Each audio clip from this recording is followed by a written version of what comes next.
Bonsoir à toutes, bonsoir à tous. Bienvenue dans Grand Angle, votre émission de débat sur l'actualité nationale. Ce soir, nous ouvrons une page dédiée au secteur de l'enseignement supérieur à l'occasion de la rentrée universitaire 2025-2026. Une rentrée qui s'annonce sous le signe du renouveau entre préparatifs techniques, défis infrastructurels et enjeux de qualité de la formation dans nos institutions publiques et privées. Comment garantir une rentrée apaisée et efficace? Quelles sont les innovations pédagogiques envisagées et surtout comment répondre aux attentes croissantes des étudiants dans un contexte de transformation numérique et d'exigence de performance académique? Pour en parler, Grand Angle reçoit M.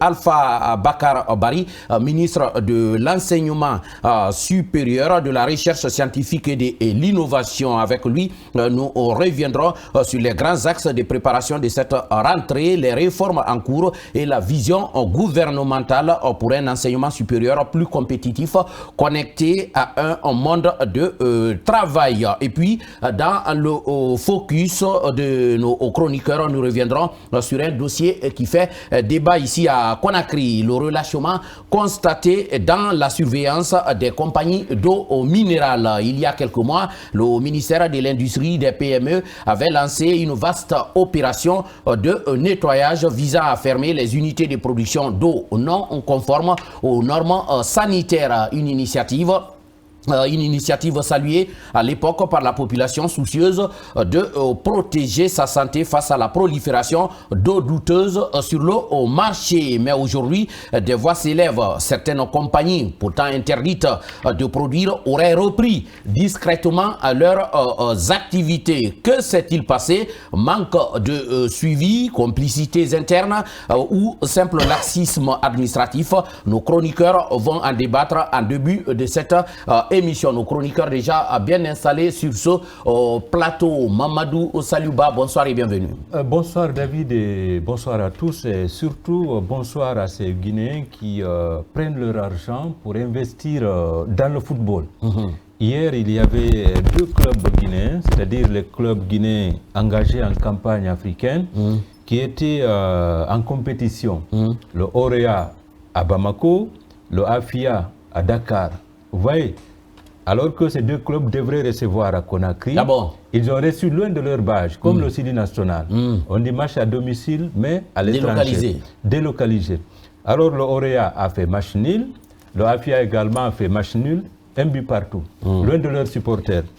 Dans une semaine, ces deux clubs doivent aller pour le match retour, voilà, et à l'étranger maintenant. Alors que bon, ils étaient à l'étranger, donc c'est difficile de jouer à l'absence du 12e homme.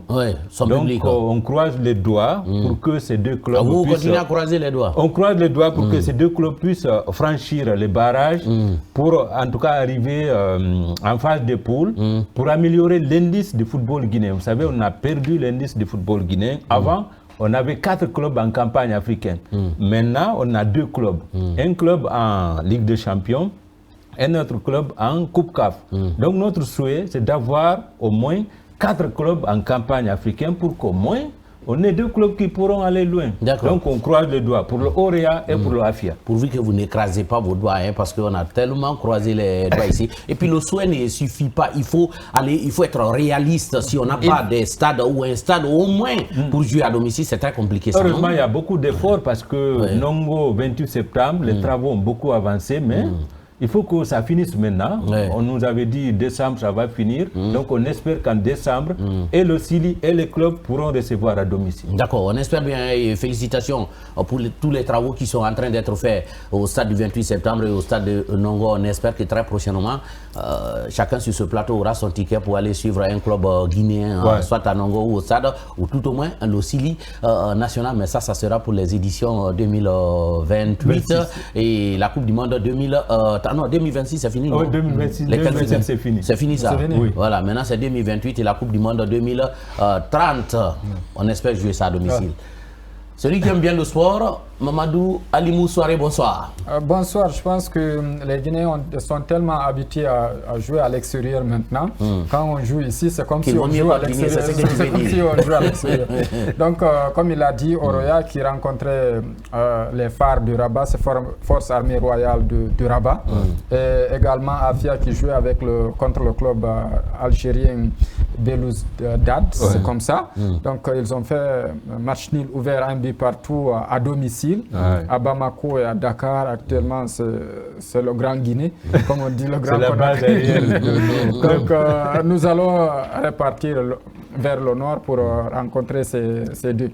Alors, en tout cas, ça s'annonce très compliqué. Ça s'annonce très compliqué. Je rappelle à Salou que le championnat national commence le dimanche prochain, ce qui veut dire, je pense que c'est le 26. Championnat le championnat national de football de première division en République de Guinée. Pour le moment, le championnat n'a pas démarré. Non, on avait commencé le championnat. Et puis Ali nous disait que pour cette année, la nouvelle saison n'a pas encore démarré. Il y avait la saison annoncée là, ça c'est déjà fini. Les autres sont en avance. Pendant que si vous prenez certains ici où nos clubs sont en train de compétir, ce sont des pays où ils sont au niveau de la 6e ou de la 10e journée. Donc les joueurs, vraiment, le sport est dans les jambes. Et chez nous, ils se contentent juste des matchs amicaux pour dire qu'on va voir. Tant que le championnat, notre championnat ne démarre pas au même niveau que les autres, on ne pourra pas compter sur nos représentants. C'est pas évident, c'est pas leur faute non plus. Ça, il faut avoir le courage de leur dire. Parce qu'un club n'est pas en compétition, c'est pas leur faute. Moussa Kouyaté, bonsoir. Oui, bonsoir David. Salut va continuer à croiser les bras parce que quand on parle de foot, moi je m'attends. Ce n'est plus les doigts, c'est les bras maintenant. Non, c'est-à-dire aucun résultat n'est sur le terrain. Nous sommes au 21e siècle. Aucun stade n'est homologué pour le moment dans notre pays. C'est vraiment dommage comparativement à certains pays, qui nous entourent. La preuve, c'est qu'on n'est pas joué là-bas. Généralement, le championnat ivoirien, c'est un championnat qui est tellement médiatisé, qui est tellement bien organisé. Je n'ai rien contre nous, mais bon, quand c'est bien, il faut vraiment apprécier. Alors moi, je quitte vraiment dans le domaine sportif pour aller jusqu'à Koundian et dire quand même bonsoir à ces dire bonsoir à ces agriculteurs qui travaillent. Il y a beaucoup de plaines. Parce que Mandiana, c'est vraiment une zone très agricole, il faut le dire. Et bonjour donc à tous ces paysans qui nous regardent du côté de Koundian, dans la préfecture de Mandiana. Autre zone de la Guinée où il y a beaucoup de plaines rizicoles, c'est bien le bas. Marie-Angélique, bonsoir, je ne continue pas à parler. Bonsoir David, bonsoir aux chers téléspectateurs, bonsoir à Kouyaté. Et bonsoir, salut Lémi. Bonsoir, voilà. Alors, je pense que c'est à cause de ça qu'on a scindé quand même les ministères pour que le sport s'intéresse vraiment à ces questions que vous avez soulevées. Donc, on espère que les jours à venir, on aura encore plus de changements. Voilà. Juste en passant, alors, ce drame. Pickpocketing qui vire au drame, c'est cette dame qui a été victime d'un pickpocketing, voilà, elle était sur la moto. Le pickpocketing, c'est ce vol très rapide, sans s'en rendre compte. Et donc, désormais, ça ne se passe pas en marchant, mais sur la moto, et c'est très dangereux. Je pense qu'elle, il y a beaucoup de cas comme ça, mais pour elle, c'est que le motard... Elle, c'est Jeannette Mansari, Madame Akouma Sadouno. Voilà, elle est mère de 4 enfants et dommage lors de cet acte très déplorable. Je crois qu'elle a perdu l'équilibre, elle est tombée et pendant ce temps... Elle était sur une moto et le gars a voulu lui retirer le sac dans ce geste. Voilà, dans ce geste et le déséquilibre, voilà, elle s'est retrouvée par terre et l'autre voiture sur moi. Il y a une voiture qui venait à vive allure et malheureusement... C'est une image qui a fait le tour des réseaux sociaux et c'est très choquant. Et imagine qu'elle avait préparé ses enfants déjà à partir à l'école, son mari déjà au boulot et elle se préparant, elle était sur la route pour aller au travail. Une mère de famille qui se bat. En fait, je me voyais en fait à sa place comme toute autre femme et c'est très déplorable, même si tu n'es pas une femme. Et donc, ce phénomène qui est déplorable aujourd'hui et même à part elle, ça se vit partout en fait. Et donc, je pense que, comme le disait l'autre, les caméras dans les carrefours peuvent aider à détecter ces genres de personnes. La moto qui était là, parce que, comme on appelle, celui qui était dans cet acte n'était pas à pied, il était aussi sur la moto. Ah bon? Oui, effectivement. J'imagine qu'avec ce rythme-là, c'était au bord de la route. Là. Si c'était à pied, peut-être qu'on n'allait pas vivre ce drame-là. Ouais. Donc, déjà, sur la moto et les autres, c'est comme ça. Ils viennent à vive allure, tu t'en rends même pas compte. Et hop, c'est un geste assez rapide, comme on l'a dit, enlever le sac. Et bon, sinon, ils ont la chance, ils enlèvent le sac. Il y a beaucoup qui ont été victimes de ça. Et bon, par contre, peut-être on ne sait pas si le voleur a enlevé le sac et en même temps, c'est-à-dire que le sac pris et en même temps la vie prise. Ça, c'est dommage. Je sais pas. En tout cas, ce voleur-là, si peut-être il a dû suivre l'actualité, l'évolution, il est informé que derrière ce que tu as tenté de faire, ça donnait... il doit avoir un pincement sur le cœur, mais bon. Non, il l'aura. Qu'il le veuille ou non, il aura le pincement au cœur. Il peut ne pas l'extérioriser, mais intérieurement, il va se dire, ah là, j'ai certainement très mal fait. Voilà donc ce qu'on pouvait, toutes nos condoléances à la famille Koumassa Doudou du côté de Sangoya. Hier, il y avait une forte mobilisation, samedi déjà, une forte mobilisation à Sangoya, et dimanche également, il y avait une forte mobilisation à l'église protestante évangélique de Sangoya par rapport à ces funérailles. Toutes nos condoléances de ce côté. Dans un instant, notre focus, on a lancé la campagne de nettoyage des eaux minérales qui foisonnaient sur le marché guinéen. On a applaudi, mais derrière, on a l'impression qu'il y a un relâchement. Nos chroniqueurs ont leur mot à dire juste après ça. Focus sur l'actualité. Les chroniqueurs du Grand Angle décryptent et analysent les dernières nouvelles nationales et internationales. De la politique à l'économie en passant par la santé, l'environnement et les faits de société, rien n'échappe à notre regard attentif. Avec une approche unique, Grand Angle vous offre une analyse à 360 degrés pour vous aider à mieux comprendre les enjeux et les événements qui façonnent l'actualité nationale et internationale. Les chroniqueurs du Grand Angle vous donnent les clés pour décrypter les faits et gestes qui rythment notre monde. Focus sur l'actualité.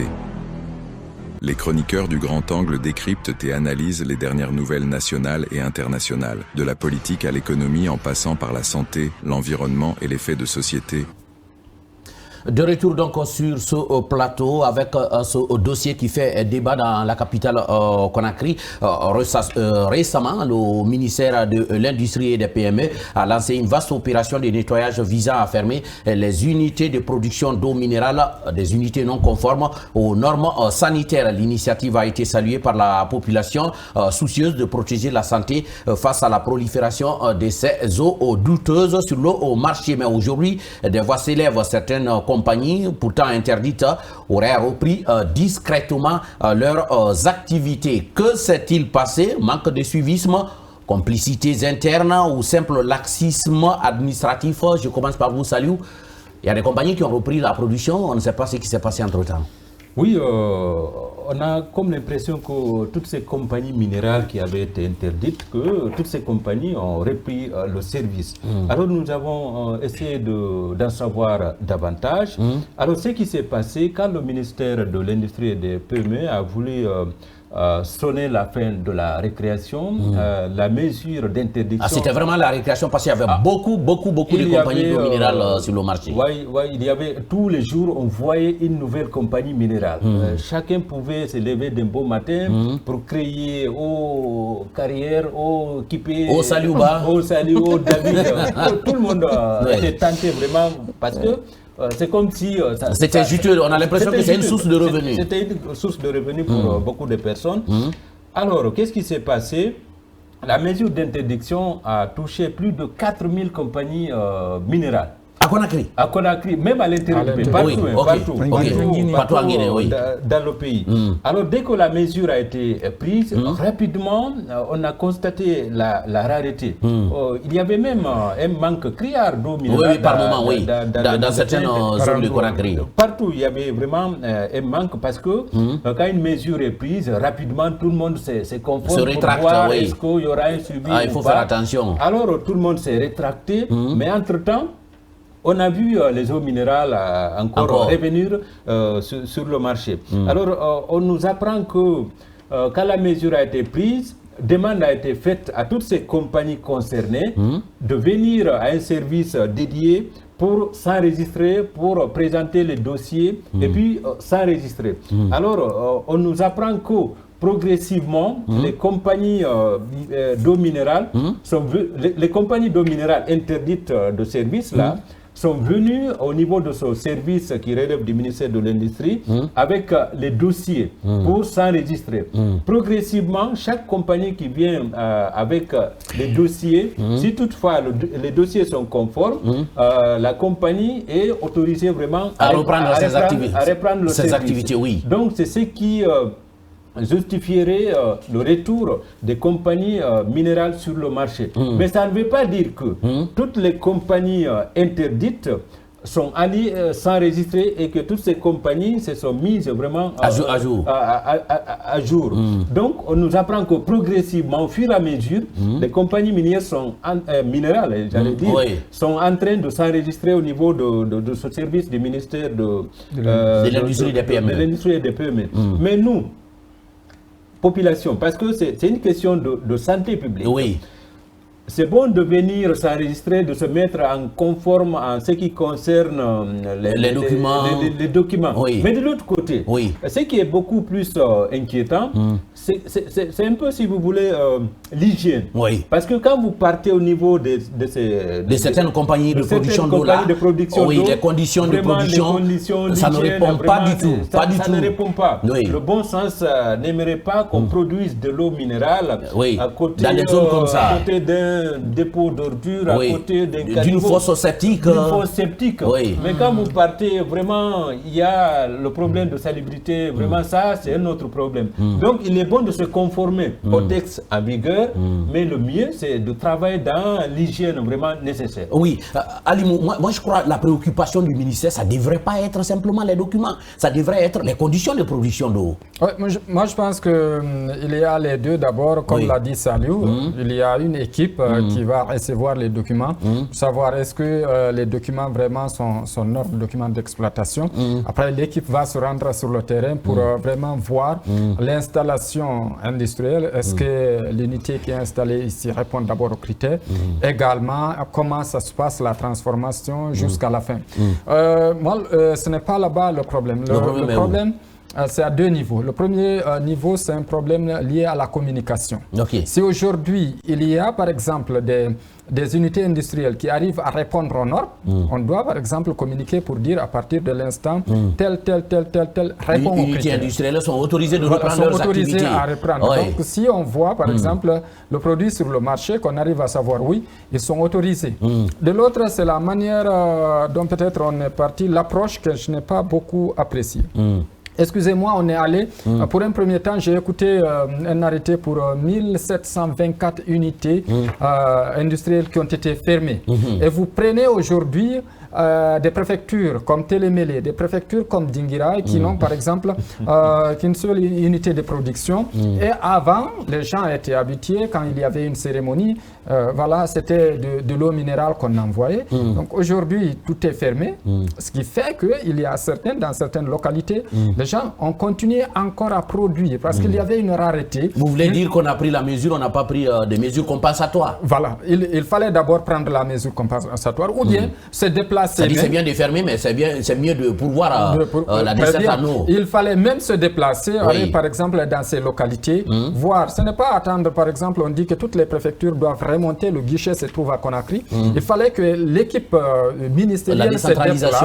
On décentralise, on se déplace pour trouver est-ce que c'est conforme d'abord. Si toutefois l'unité industrielle est conforme, c'est-à-dire en matière d'hygiène, ça préserve la santé, on dit maintenant les documents, vous pouvez continuer à produire les documents. Vous vous normalisez au fur et à mesure. Ça permettrait d'éviter les risques. Parce qu'aujourd'hui, c'est vrai, on a fermé, mais la nuit, il y a certaines unités qui arrivent à distribuer. À distribuer. Le service dont parlait Salut tout à l'heure, il y a un service qui a été dédié à ça. Ces compagnies sont venues pour s'enregistrer. On veut bien savoir les conditions dans lesquelles cet enregistrement-là a été fait. Parce que c'est juteux, on l'a dit au début. Ces compagnies-là permettent aux propriétaires d'avoir de l'argent. Et quand ils viennent, forcément, ça peut glisser investissez les biens des banques Moussa. Oui, David, si vous vous souvenez très bien, quand Dr Diaka Sidibé a pris la décision, il y a quelques mois de cela, moi je dis, elle aura vraiment assez de difficultés sur le terrain. Parce que je sais, Dr Diaka, c'est une dame, disons, de fer. Exactement. Ouais. Moi, je l'ai couvert quand elle était à l'enseignement supérieur, durant toute la période qu'elle était à ce niveau. Elle a fait assez de réformes. Alors, sur le terrain, dans le domaine de l'industrie, c'est vraiment un autre problème. Moi, je me demande, pendant l'installation vraiment de ces unités industrielles sur le terrain, où étaient les responsables comme souvent, exactement, vous savez bien dans notre pays. Non, parce que si je me rappelle, alors, dans toutes les communes, prenons juste ce qu'on a créé ici, dans toutes les communes, quand même, le département est représenté, parce que forcément, il va avoir un directeur communal de l'industrie, du commerce. Et des PME. Où étaient ces directeurs-là, pendant que ces unités-là s'installaient, oui. Vous voyez, donc, alors, l'eau est déjà versée, il faut essayer vraiment de récupérer. Ça va être très compliqué sur le terrain, ça va être vraiment compliqué. Alors, non, mais quand la mesure a été prise, les gens ont reculé, les gens ont fait machine arrière. Oui, parce qu'au début, ils avaient peur, les gens avaient peur. Mais il fallait maintenir la pression. Mais on ne peut pas maintenir la pression à partir du moment où il y avait une crise. Est-ce que vous connaissez... Est-ce que vous connaissez aujourd'hui... Je vais vous dire une chose. Attendez, on ne doit pas, on n'a pas officiellement vendu, mais les gens ont continué à vendre. De toute façon, il y avait l'eau. Oui, il y avait l'eau, mais c'était les compagnies autorisées. C'était les compagnies autorisées. Il y avait les compagnies qui ont été autorisées. Toutes les compagnies d'eau minérale n'ont pas été fermées. Moi, je ne connaissais pas une compagnie qui était autorisée. Si vous connaissez ici, dites-moi le nom. Non, je ne fais pas la publicité d'une compagnie d'eau minérale. Très rapidement. Les compagnies qui étaient vraiment sur cette liste noire, est-ce que ces compagnies-là avaient vraiment respecté la mesure? Moi, je dirais non, parce que si vous prenez par exemple dans les mines d'or, quittons qu'on a créé, allez-y dans l'intérieur du pays, dans les zones de Sigré, de Mandiana, dans les mines d'or, partout il y a ces unités-là qui sont installées, qui produisent vraiment nuitamment même pour approvisionner les différentes zones minières. Pour le moment, Dr Diaka Sidibé, je pense que la réforme qu'elle a prise n'a pas pour le moment porté assez de fruits sur le terrain. Parce que il y a de quoi donc à maintenir la pression. Exact, il y a de quoi à maintenir la pression. Pour renforcer la vigilance. Et il y a de quoi également à vraiment, s'il faut dire, mettre une certaine pression sur ses propres cadres au département pour qu'on nous donne certaines explications par rapport à l'installation même de ces unités industrielles sur le terrain. Vous avez des explications. Marie-Angélique, vous en voulez aussi? Une reprise clandestine qui ne dit pas son nom. On voit même des camions qui viennent vers 6 h du matin. Parce que on entend des choses comme ça. Je ne veux pas qu'on me voit. Donc tu vois en fait. Non, c'est pas rigolo. Non, mais c'est pas rigolo. Donc la question d'eau, c'est une question vitale. Une livraison rapide, vite fait, et puis voilà. Ni vu ni connu. C'est pas normal. C'est dangereux. C'est très dangereux. Oui, ça c'est la vie des gens, quoi. Voilà. Donc en fait, cette reprise clandestine est aussi dangereuse. Tu vois, non? Oui. Parce que en fait, chacun essaie de sortir, voilà. Je ne sais pas si c'est à travers un pot de vin, à travers cette procédure, mais il faut que ça soit quand même officiel pour permettre à la population de mieux se situer. Parce que sinon, on a vu des petites usines dans les couloirs, on les verra dans les salons ou bien à côté des douches.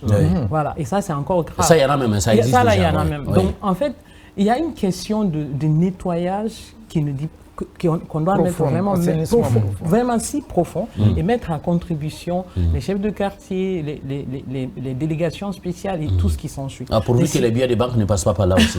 Non, c'est sérieux. Mais sinon, je pense que une fois, j'ai rencontré l'association des producteurs d'eau minérale après cette décision qui ont voulu plaider pour alléger la sanction. C'est-à-dire que ceux qui sont dans les normes d'hygiène, surtout, en premier lieu, oui, là je suis d'accord. Quand on est dans les normes d'hygiène, on peut produire les documents, pour ne pas stopper carrément les activités. Et ceux qui sont qui ne sont pas dans les normes d'hygiène, ça c'est une autre catégorie à ne pas mélanger. Parce que si on mélange c'est comme si on salissait un peu l'image de la Guinée en termes de production d'eau minérale. Donc je pense que le ministère de l'Industrie et des PME doit vraiment se focaliser sur ces deux points et faire la différence des choses. Ceux qui sont dans les normes d'hygiène, en précisant, leur donner la possibilité de reprendre. Sinon, clandestinement, on verra encore pire qu'on n'a jamais vu avant. Voilà donc ce qu'on pouvait dire par rapport à ce dossier qui fait débat à Conakry, des compagnies d'eau minérale fermées et puis qui reprennent clandestinement et illégalement la production d'eau. Ça fait débat. On espère qu'au ministère de l'Industrie et des les PME, on va renforcer la vigilance et accentuer la pression pour que la mesure prise soit respectée. Dans un instant, on va recevoir le ministre de l'Enseignement supérieur, de la Recherche scientifique et de l'Innovation, M. Alpha Bakar Bari, pour parler de la rentrée universitaire 2025-2026. Mais d'ici là, la pub.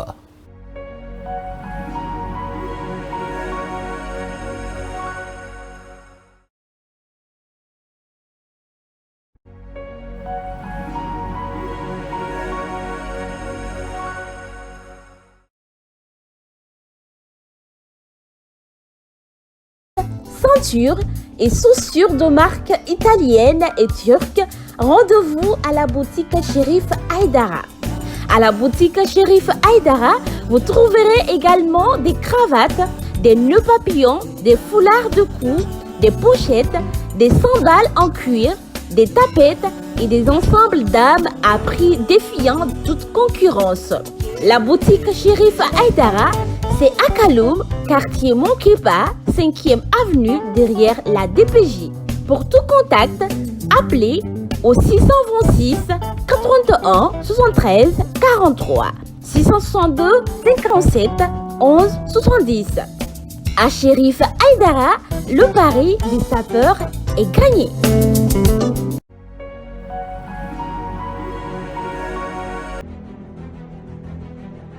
Face à l'invité, la vérité sans détour. Nos chroniqueurs poussent les portes de l'actualité et interrogent un acteur clé de la vie nationale. Sans tabou ni langue de bois, il répond à toutes les questions, offrant ainsi un éclairage unique sur les grandes préoccupations du moment. Grand Angle, votre tribune de libre expression, vous permet de mieux comprendre les enjeux de société, les défis politiques et les mutations économiques qui façonnent notre pays. Dans le strict respect des lois de la République et de la déontologie journalistique, de retour donc sur ce plateau pour parler de la rentrée universitaire 2025-2026, une rentrée qui s'annonce sous le signe du renouveau entre préparatifs techniques, défis infrastructurels et enjeux de qualité de la formation dans nos institutions publiques et privées. Pour en parler, Grand Angle reçoit sur ce au monsieur Alpha Bakar Bari, ministre de l'Enseignement supérieur et de la Recherche scientifique et de l'Innovation. Monsieur le ministre, bonsoir et bienvenue. Bonsoir, merci de me recevoir sur votre plateau. Oui, c'est un devoir pour nous de vous recevoir à la veille de la rentrée scolaire pour parler. Déjà, c'est aujourd'hui, hein, oui, voilà, donc la date même de la rentrée universitaire pour parler. Je l'ai dit dans l'intro, la rentrée est placée sous le signe du renouveau. Parlez-nous, quelles sont les innovations auxquelles on peut s'attendre pour 2025-2026 ? Déjà, je pense que le mot renouveau est un si grand mot. Oui. Je pense que les services de communication ont voulu être un peu trop ambitieux. On va le mettre sur le sol. Nous allons être modestes parce que le travail qui se fait au niveau de l'enseignement supérieur, de la recherche scientifique et de l'innovation, c'est un travail de longue haleine, donc c'est un travail de fourmi. Pour qu'on puisse aller très loin, il faut avoir beaucoup de modestie. C'est donc sous le signe de la continuité des réformes qui ont été engagées depuis quelques années, le parachèvement de certains projets et le début d'autres, notamment dans le domaine de l'innovation. Il y a de nouveaux projets dont je vais vous parler. Mais cette année, pour répondre à votre question, le 20 octobre, aujourd'hui, nous avons sur toute l'étendue du territoire national permis que toutes les universités, les institutions d'enseignement supérieur reprennent le cours. Donc jusqu'en juin, ce sera comme ça. Et nous avons été ce matin à l'ISIC de Kountia, l'Institut supérieur d'information et de la communication. Nous avons découvert des étudiants très engagés, très motivés à l'heure. Avec eux, nous avons monté les couleurs, passé en revue certaines difficultés et puis surtout échangé avec le personnel enseignant qui est aussi mobilisé et qui est sur place. Ok. Alors, je rappelle que vous pouvez nous envoyer des textos que nous allons lire tout au long de cette émission au 627 53 09 99, 627 53 09 99. Vous nous envoyez des messages ou peut-être des questions au ministre et nous allons les relayer tout au long de l'émission. Salut. Oui, monsieur le ministre, vous étiez à Kountia, mais au-delà de Kountia, est-ce que vous avez reçu les échos en ce qui concerne les autres institutions d'enseignement supérieur, notamment à l'intérieur du pays? Est-ce que la rentrée a été effective? Les étudiants étaient là, les formateurs également. On sait qu'en Guinée, Les premiers jours, on ne traîne pas. Écoutez, il y a deux entrées. Il y a deux rentrées. Il y a la première qui est la rentrée pédagogique, qui regroupe les enseignants, chercheurs et chercheurs, donc le personnel enseignant, qui prépare la rentrée et qui donc met en place un certain nombre d'éléments qui nous ont permis d'avoir la rentrée effective aujourd'hui le 20. Ce qui se passe, c'est que sur l'étendue du territoire, nous avons mis en place une cellule de veille. Nous avons veillé à ce que chacune des universités puisse d'abord tenir son conseil d'établissement, son conseil d'université.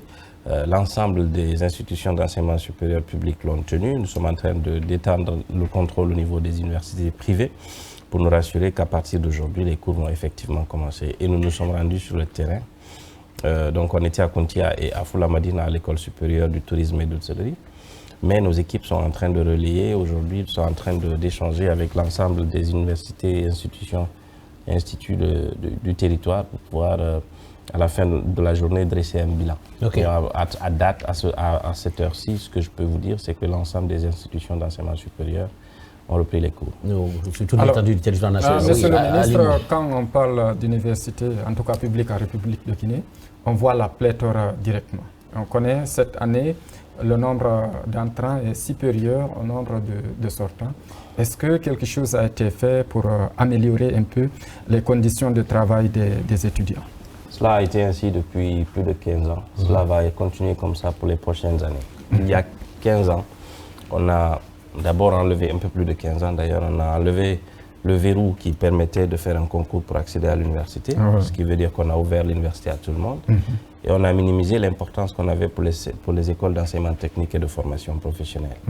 On ne va pas revenir sur ça puisque dans toutes les familles, chacun a envie d'avoir un universitaire entre griffes.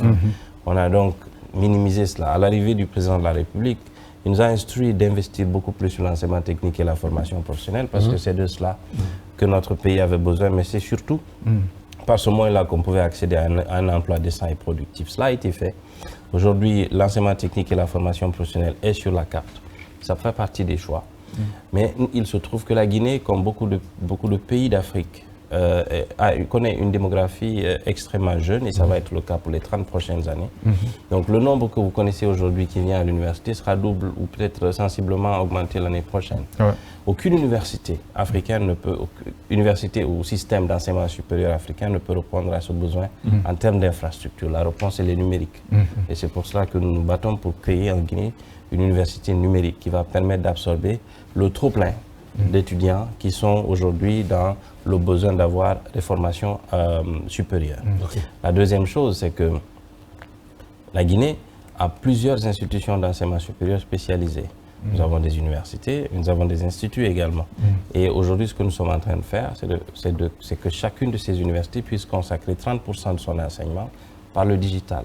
Cela va libérer de la place et va permettre d'absorber un plus grand nombre de personnes. C'est la démographie.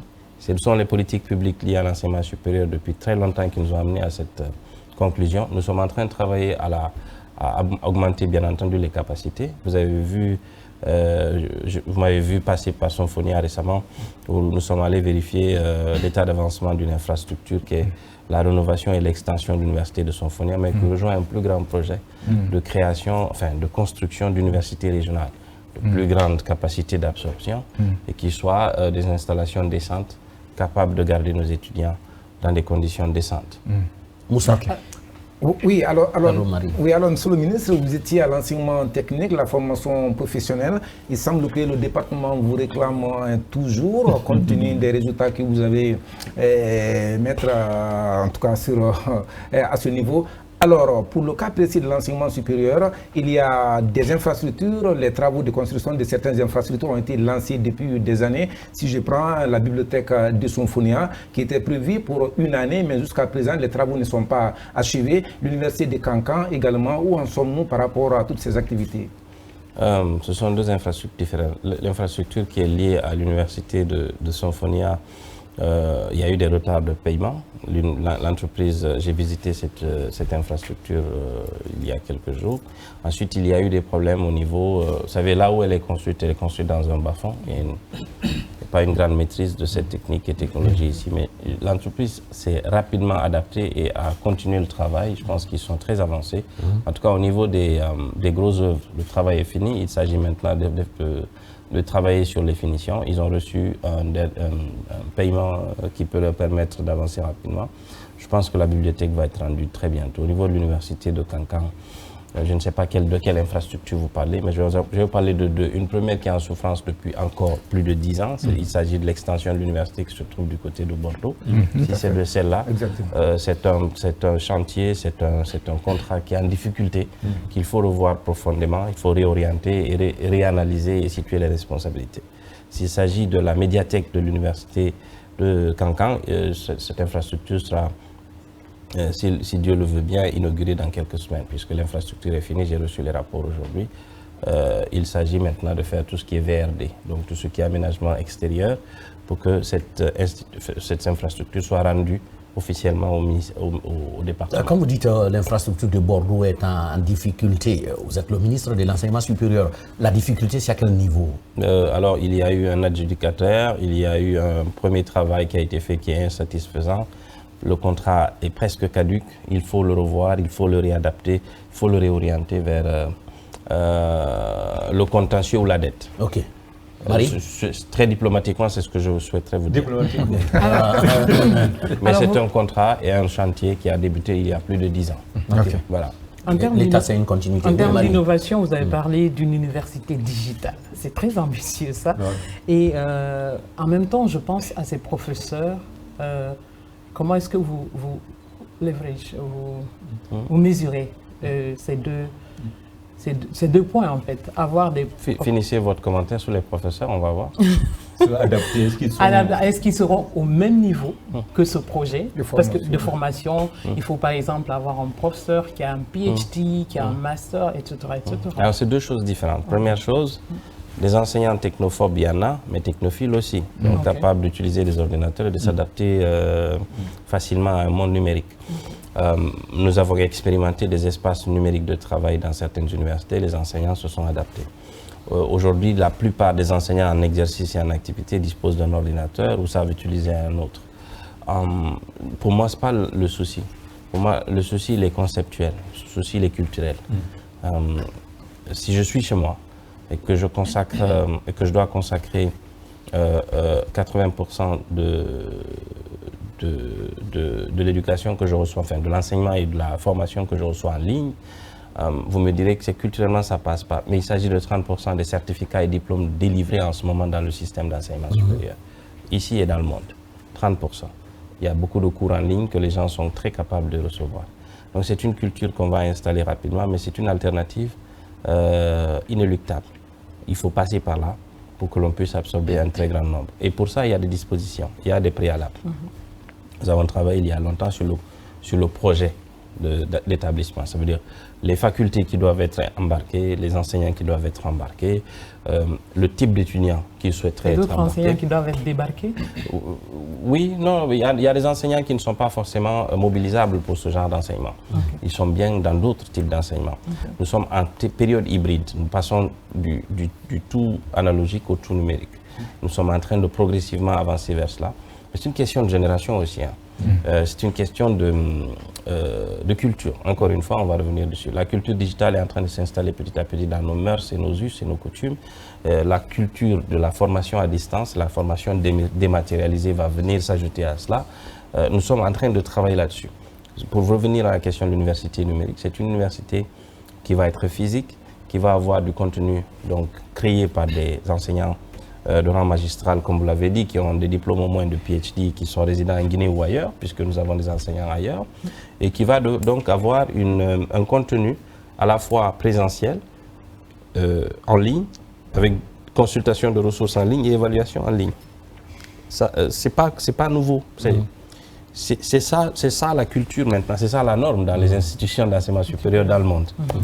Oui. Monsieur le ministre, pour rester toujours au niveau des infrastructures, il y a ce grand projet d'université régionale. On sait que c'est un vieux projet, mais vous êtes venu le booster.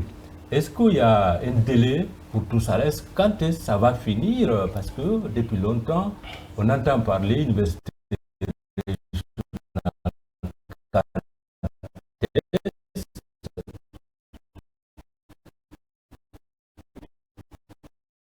ce projet va arriver.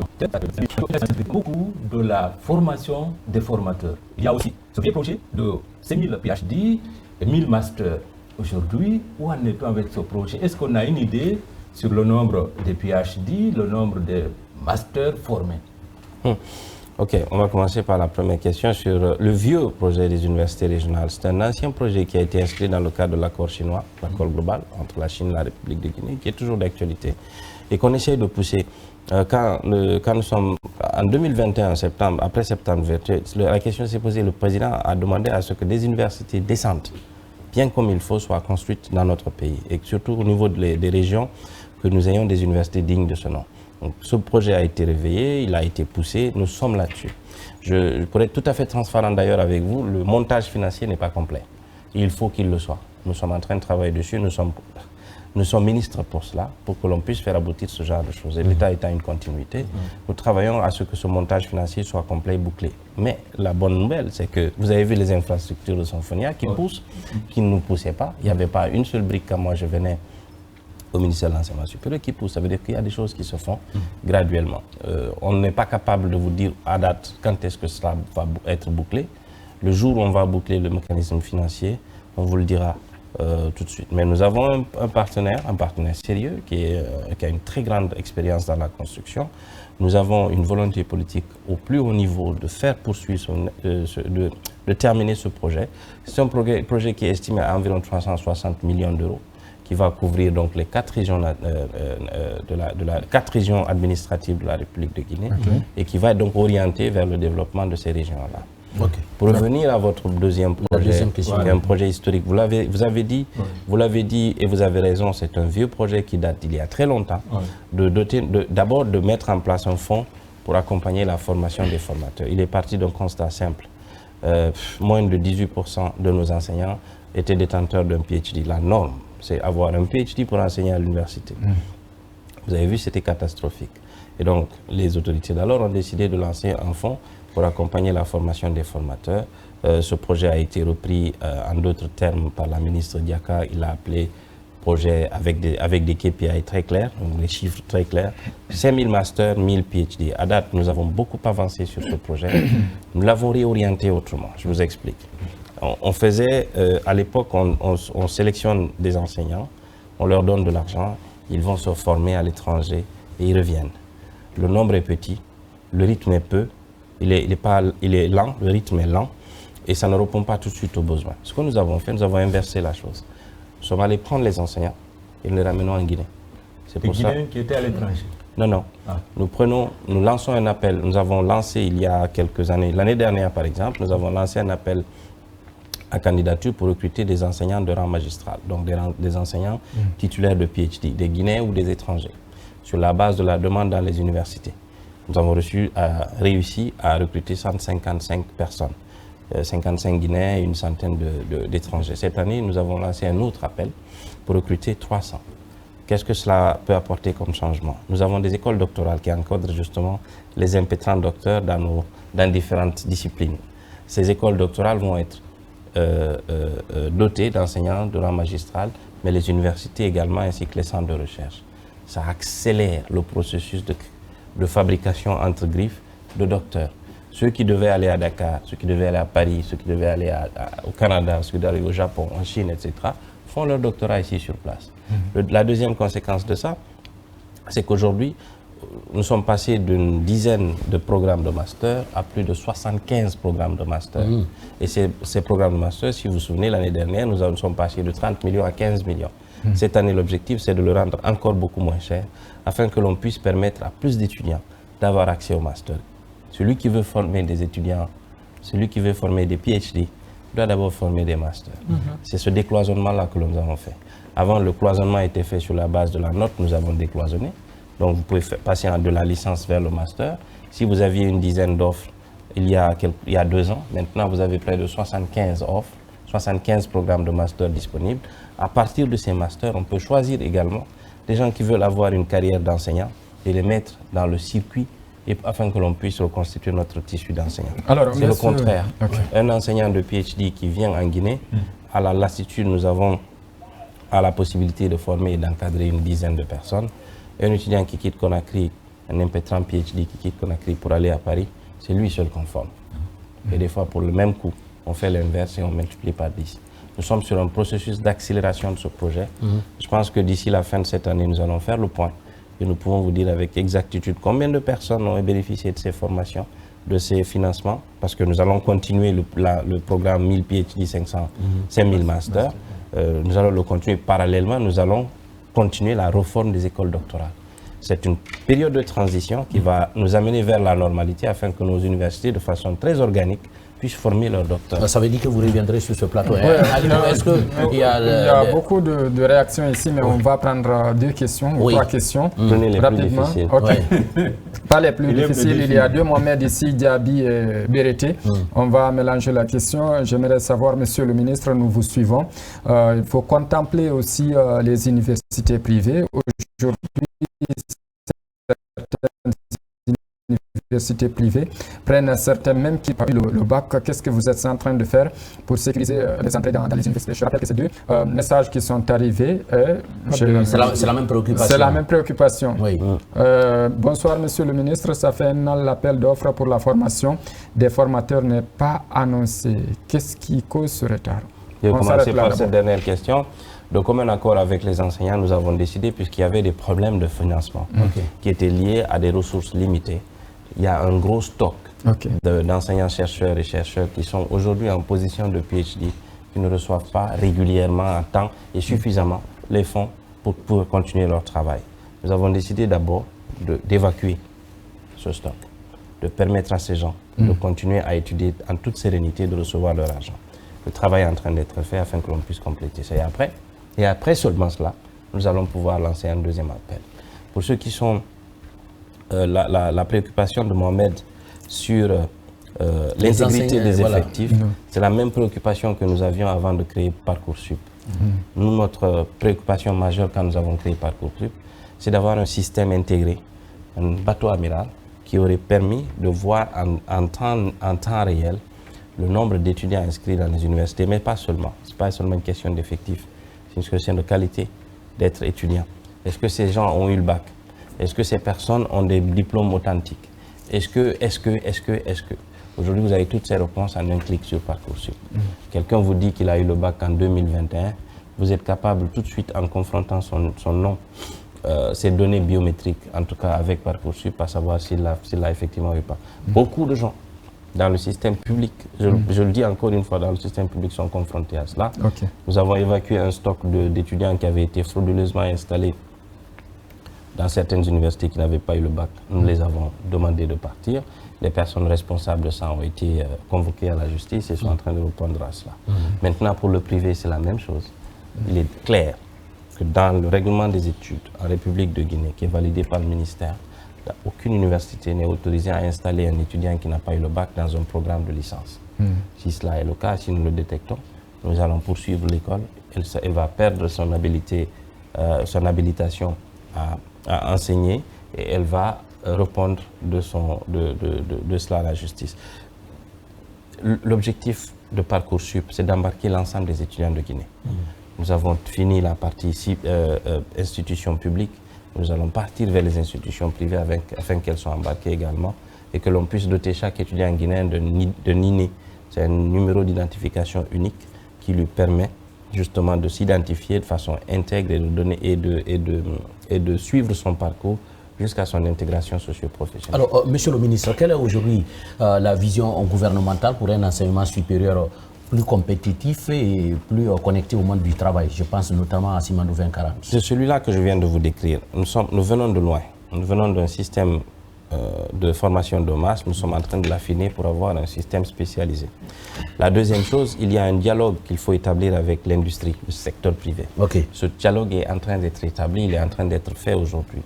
Alors, nous avons de la donnée aujourd'hui à mettre à disposition. Si vous me demandez aujourd'hui quels sont ceux qui sont diplômés de licence d'économie de l'université de Sonfonia, je suis capable en un clic de vous le donner. Avant, il fallait aller voir le recteur, qui va aller voir le chef le doyen, le chef de département, etc. Ça vous prenait une semaine ou deux. Aujourd'hui, ça vous prend un clic. Ce sont ces données que nous mettons à disposition du privé à chaque fois qu'ils en demandent. L'autre chose, c'est de reformer les programmes et de les adapter aux besoins. Nous avons reformé les programmes de licence. Nous avons reformé aujourd'hui les programmes de master. Nous sommes en train de reformer les programmes doctoraux et les écoles doctorales dans leur administration, mais aussi dans leur contenu. Ce qui nous permet aujourd'hui d'avoir une vue d'ensemble de ce qui est fait. Le dialogue avec le secteur privé permet d'avoir du prêt-à-porter pour certaines industries et certains grands projets comme le programme ou le projet Simandou, qui est un projet d'exploitation, mais dans le cadre du programme Simandou, qui a plusieurs axes d'intervention et qui décline le développement de la Guinée en ces axes-là, il y a bien entendu une initiative qui sous-tend tout cela, qui s'appelle Simandou Academy, et qui met en place un système afin de non seulement de répondre aux besoins de notre industrie pour les 15 prochaines années, mais aussi de contrôler notre système d'enseignement supérieur. Voilà, vous suivez votre émission Grand Angle sur la télévision nationale. Notre invité, c'est le ministre de l'Enseignement supérieur, de la recherche scientifique et de l'innovation. Avec lui, nous parlons des réformes engagées au sein du système d'enseignement supérieur, mais aussi de cette rentrée universitaire 2025-2026 qui a donc débuté ce lundi. Dans un instant, la rubrique « Ça se dit ». Ça se dit.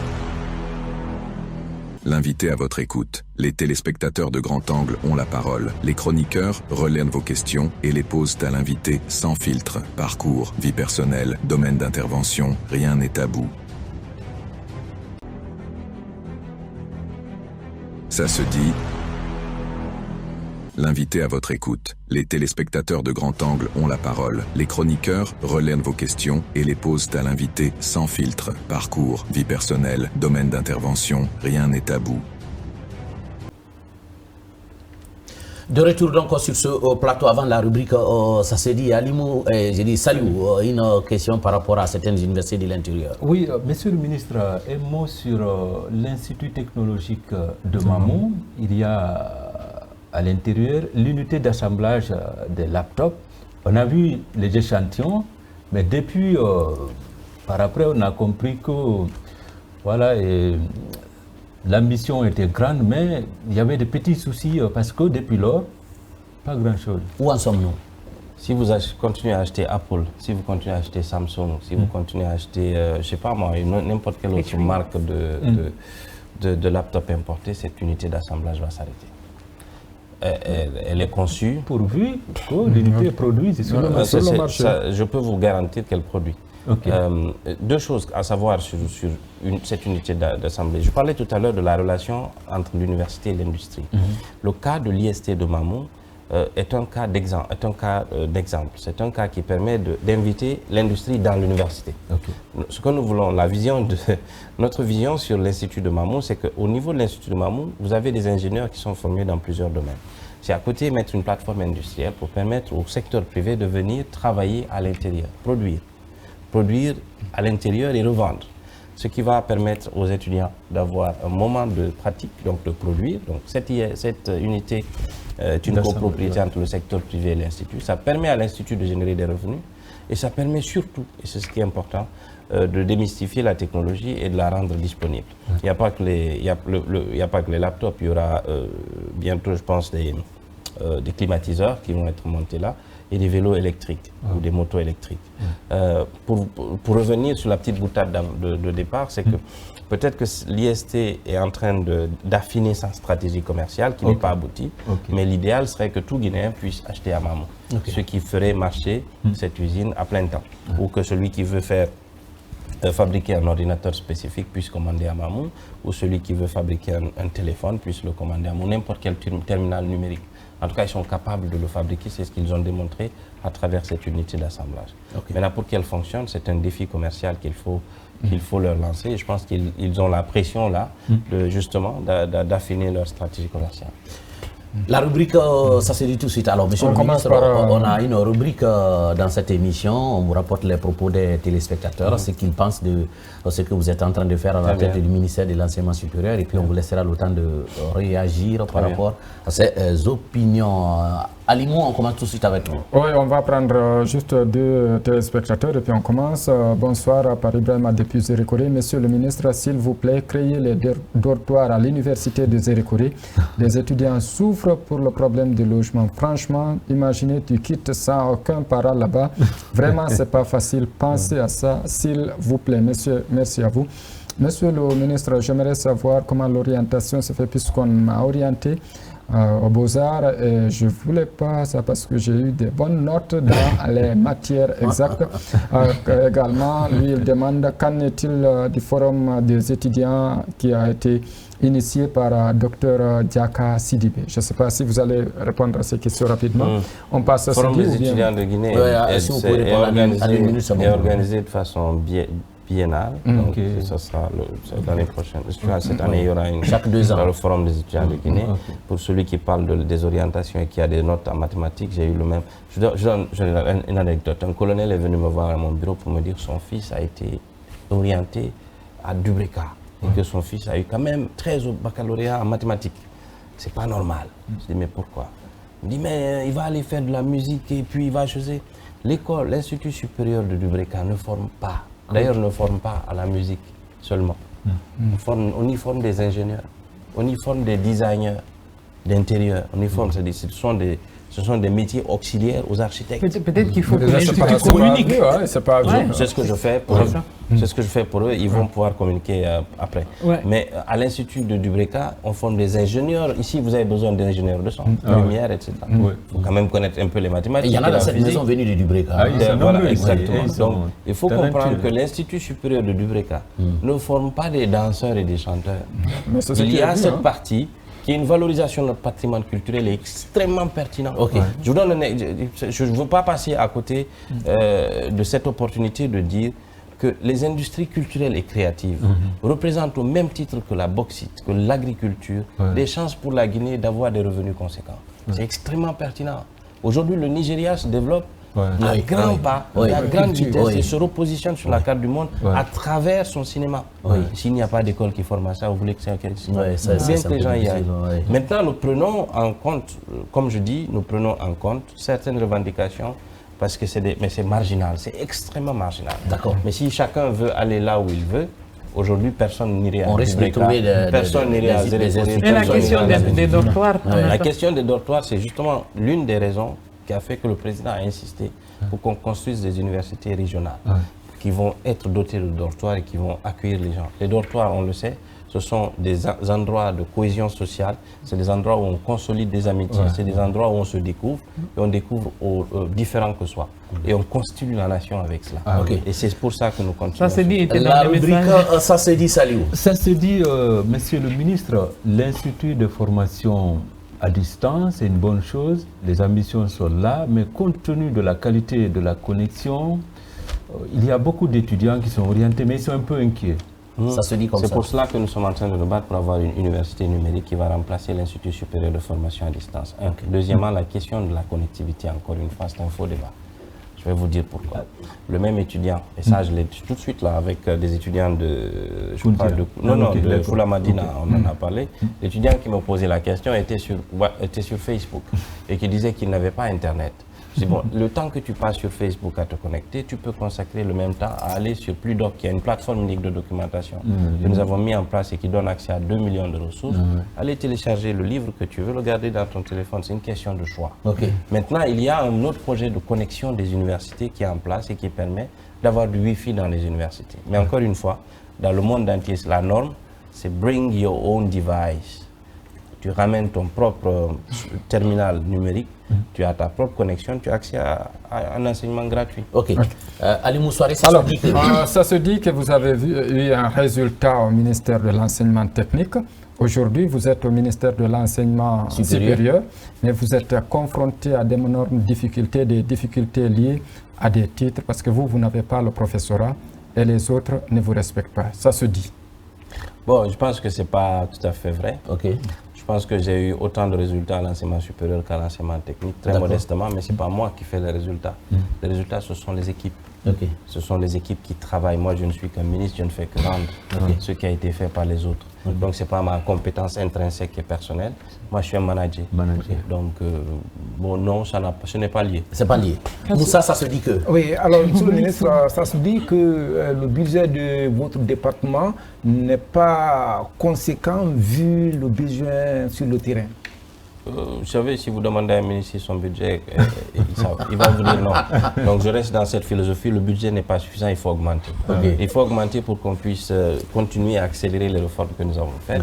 Et je pense que nous avons une écoute attentive et active justement des collègues du pôle financier qui nous accompagnent et qui nous ont par exemple permis de recruter 300 PhD. Ça n'a jamais été fait à l'enseignement supérieur. Par exemple, 300 PhD aujourd'hui qui vont être mis sur le réseau et qui vont résorber d'un coup la problématique de la rareté des enseignants de rang magistral dans notre système. Ça va accélérer le processus. La même chose se fait au niveau des, comme je dis, des universités.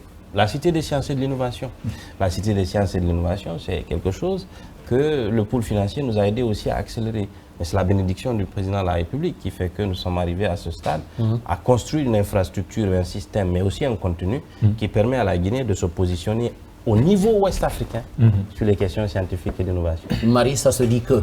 Ça se dit qu'on parle de PhD. Celui qui n'a pas de PhD ne doit pas s'attendre à un bon salaire, un salaire conséquent. Oui, bien sûr, les salaires sont mis par palier. Si vous avez, dans tout le monde entier, on n'invente rien du tout, on s'adapte aux normes internationales. D'accord. Si vous êtes un docteur, vous avez droit à une rémunération ainsi qu'à des primes qui sont liées à votre grade. Après avoir obtenu votre doctorat, vous avez d'autres grades qui sont obtenus dans le cadre du CAMES. Vous savez que je suis président du conseil des ministres du CAMES. À l'intérieur, vous avez des grades auxquels vous accédez et qui vous donnent accès justement à des primes différentes. Okay. Si vous permettez, est-ce que les enseignants PhD vous prenez à l'extérieur et ceux de l'intérieur du pays ont le même traitement? Non, ça n'a jamais été le cas. C'est pas comme ça. Vous partez en Sierra Leone, vous êtes guinéen, vous serez mieux payé qu'en Sierra Leone parce que vous êtes en situation d'expatriation. D'accord. Et ça, c'est un. Deuxièmement, les enseignants que nous recrutons, nous les recrutons pour une période donnée, alors que les enseignants guinéens sont recrutés à la fonction publique. Ils ont accès à des fonctions publiques. Et ils ont la retraite, ils ont l'assurance, etc. etc. David, laissez-moi lire ce message pour ne pas qu'on pense qu'on a censuré. Alors, bonsoir Monsieur le ministre, je suis étudiante à l'université Julius Nyerere de Kankan, mais la réinscription au temps de Diaka était à 50 000. Pourquoi vous êtes arrivé à 150 000? Parce qu'il y a plusieurs services qui s'ajoutent à l'inscription maintenant. Vous avez l'accès à plus de 2 millions de ressources. Vous avez une carte multiservice qui vous donne accès non seulement à des services de transport, et à une assurance pour vous-même. Une assurance, quand vous avez un accident aujourd'hui à l'intérieur du pays, vous êtes pris en charge. Il y a tout ça que nous avons mis en place et que l'éducation en elle-même a un coût. C'est gratuit, mais ça a un coût, il faut le partager. Donc 99% seront payés par l'État, 1% doit être payé par les parents. Elle a compris. Elle a compris, on a compris. Comme ça, il faut payer les 150 000. C'est avantageux de les payer. Voilà, donc, vous les payerez ici, vous les payerez en Côte d'Ivoire, vous les payerez au Sénégal, vous les payerez partout. À Paris, c'est 500 €, ici, c'est 150 000 francs guinéens, 15 €. Il faut faire cet effort. Je pense que c'est important que de notre côté également, on sente que les gens participent. C'est la fin de ce numéro de Grand Angle. On a comme invité M. Alpha Bakar Barry, ministre de l'Enseignement supérieur, de la recherche scientifique et de l'innovation. Avec lui, nous sommes revenus sur des questions liées à l'enseignement supérieur. Merci à vous quatre d'être venus sur ce plateau avec vos analyses. Merci à Al-Khali Mohamed Keita et toute son équipe mobilisée aujourd'hui encore pour nous aider dans la production de ce numéro. Dieu voulant, on vous retrouve demain avec un autre acteur pour parler de ce qui fait l'actualité dans notre pays. Portez-vous bien. Ciao.